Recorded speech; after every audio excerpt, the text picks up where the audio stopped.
This is tutorial 2-2 in GIS tutorial workbook 3. In this tutorial, we're going to be adding complex geodatabase components. We're going to once again be working in ARC catalog, and we're going to be using the Esri supplied geodatabase form. So you're going to need to go to your Esri folder.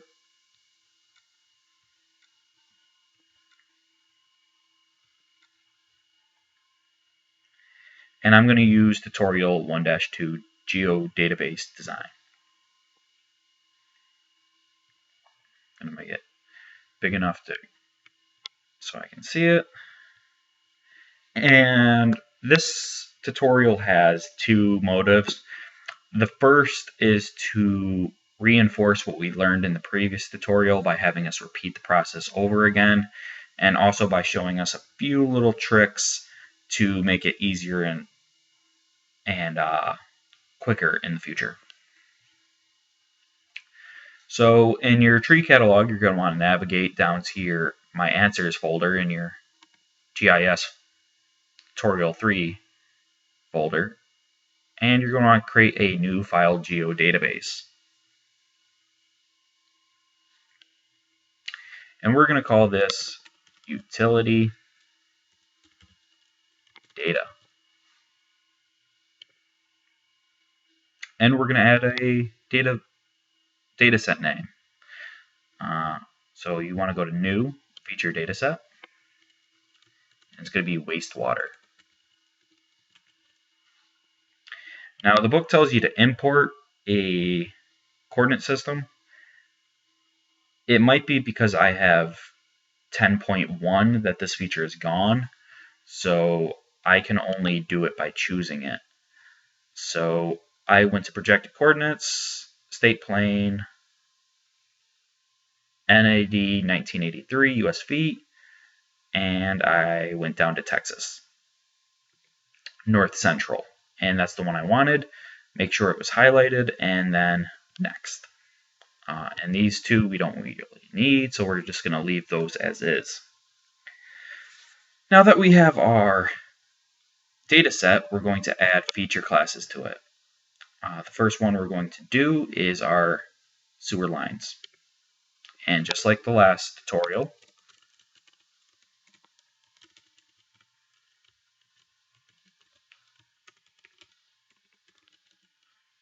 make sure it's a line feature. This stays default, and then we add our fields.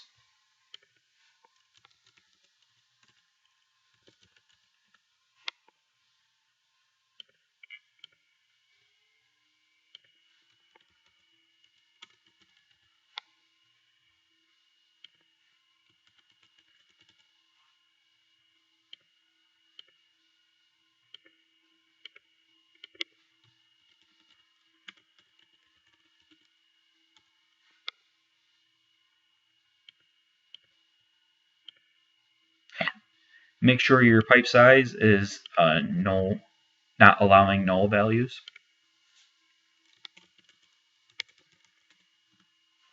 And your built is long integer, and we are allowing null values just because sometimes you don't know when a sewer line was originally built.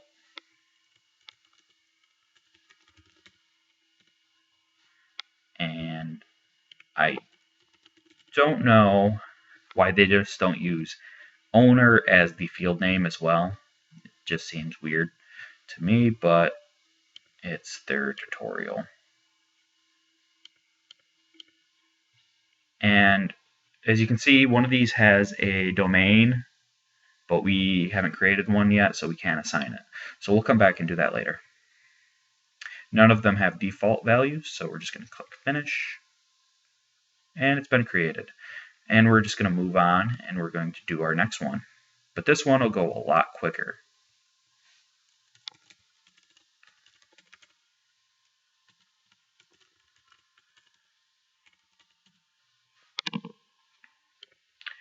And the reason it's going to go quicker is because we can import these fields, field types, and aliases, and null values from our sewer lines, because they're pretty much the same except for material has changed from a short integer to a text. So all we have to do is go to import, choose sewer lines, and add. And as you can see, everything's been added. We just changed this to text.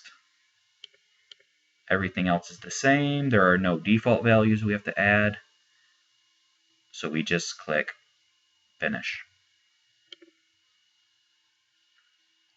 And we're going to do our next feature, which is sewer fixtures.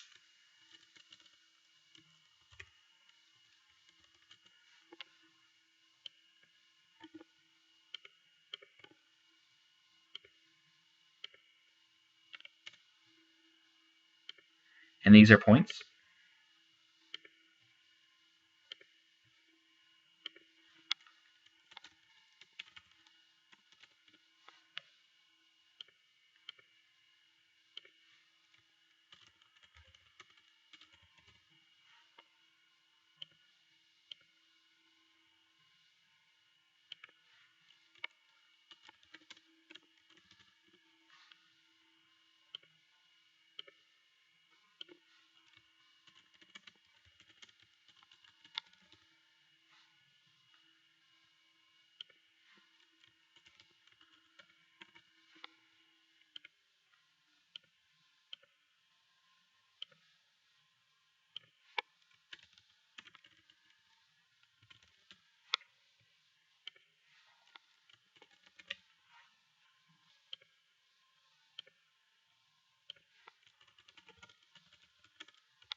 Now this is the first one we come to that has a default value, so that just goes in here, and that's 2010. And then we just do description.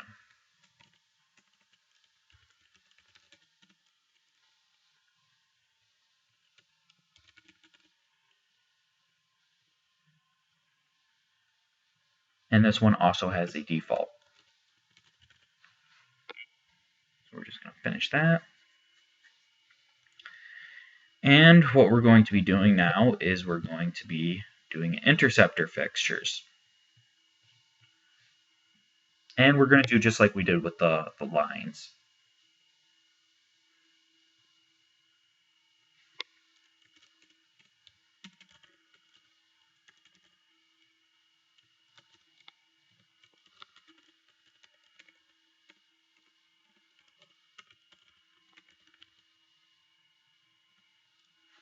And these are also points.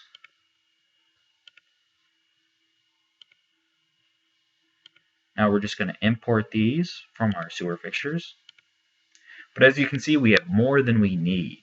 There is no fixed type and there's no description for these. So what we're going to do is we're going to click on the little gray box and you're going to hit delete on your keyboard. And you're going to do the same thing for description. Now everything's the same. You can go through and make sure all the defaults are set correctly and that all the nulls are set correctly. And when done, you just click finish.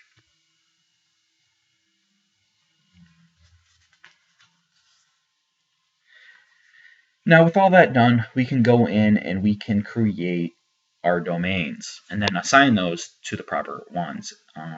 We only have one domain to do, and then we have two subtypes. The only domain is for pipe size, so we're going to right-click on our database, go to Properties, and in Domains tab, we're going to type in our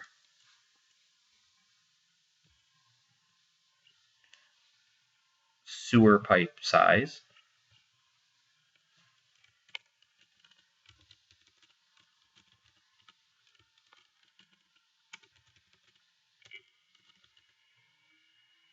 We're going to change it to a short integer. And right now the domain type is set to range. We're going to change that to coded value. And then we're going to put our values in. which are 6, 8, 10, and 12. Then we're just going to put 6 inches, 8 inches, 10 inches, and 12 inches. We click apply, and then OK. Our domain is created. Now we can go in and set it.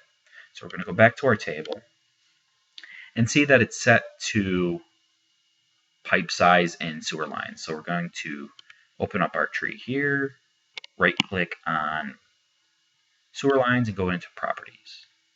We're going to go to the fields, and we're going to click on pipe size. Domains are now available. We click the only one available. Click apply, and then OK.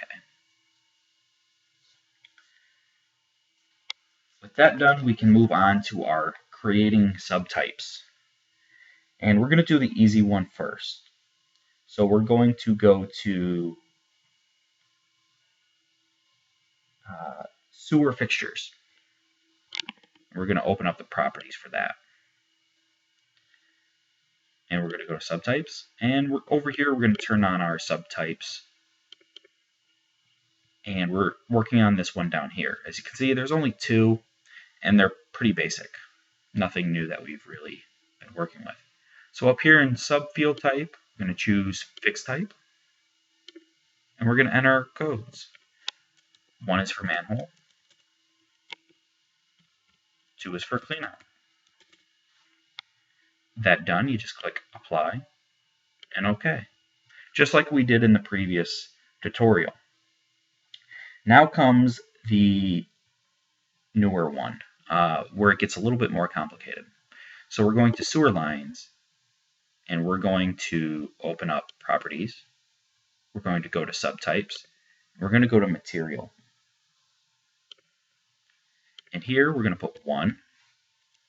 And we're going to do P, B, C.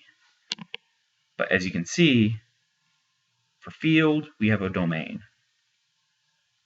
And that's already made. But we have a default value as well, which is 8. Year built, we have a default, which is 2010. And we have a default for owner, which is Olander.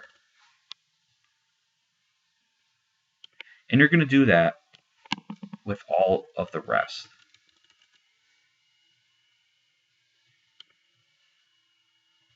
This becomes 10, 2010, and Olander.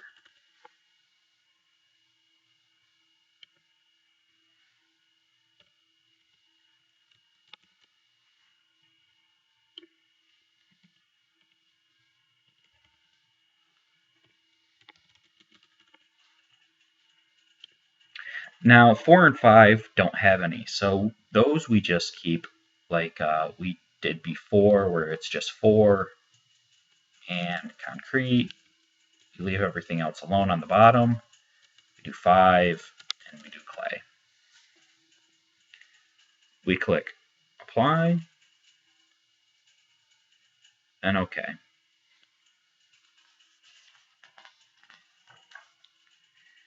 Now, with this done, we're all set. We're not going to do the intercept ones. So what we're going to do is we're going to close this now, and we're going to open up ArcMap.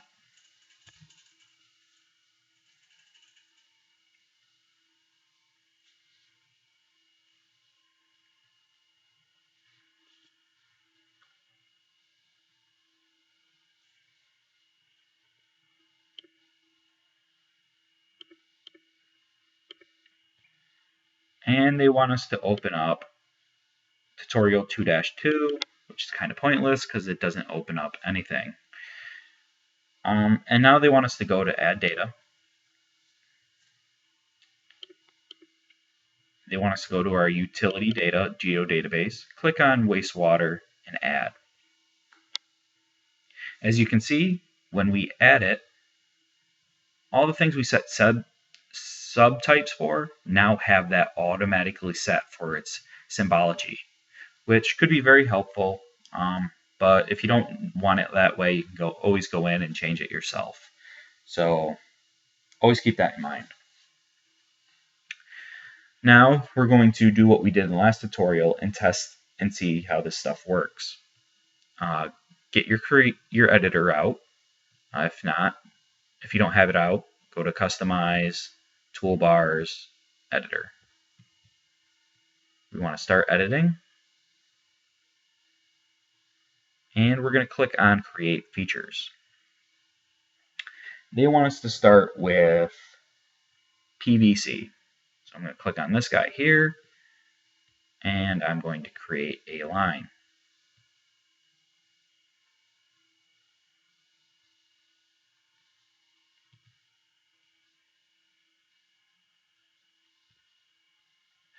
Okay, we're going to, oh yes, for this we have to go to Bookmarks, Starting Extent.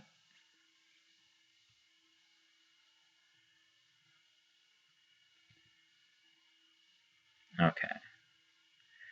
And now with that still selected, I'm going to hit the attribute.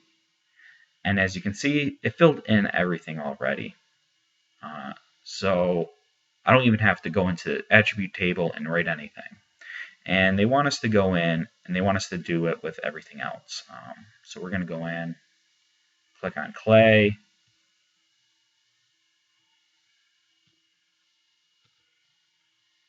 Okay, we've made one for clay.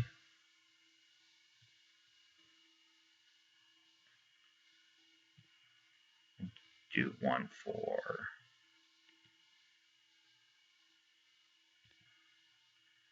DI, one for concrete.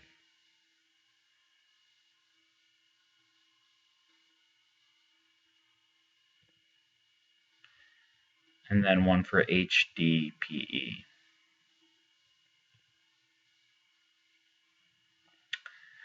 And we'll do a few cleanouts and a few manhole covers. Now we're going to use the attribute thing, and we're going to see what these came into. As you can see, this one's selected, year built, owner already filled in, fixture type is put in. For this, same thing. Now this is concrete. We don't have an owner, and year built should not be there. We're going to go into ARC catalog real quick and see why that's there.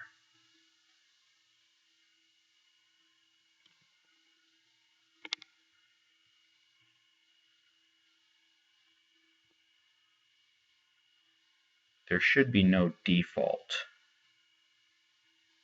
for concrete, and it's not set here.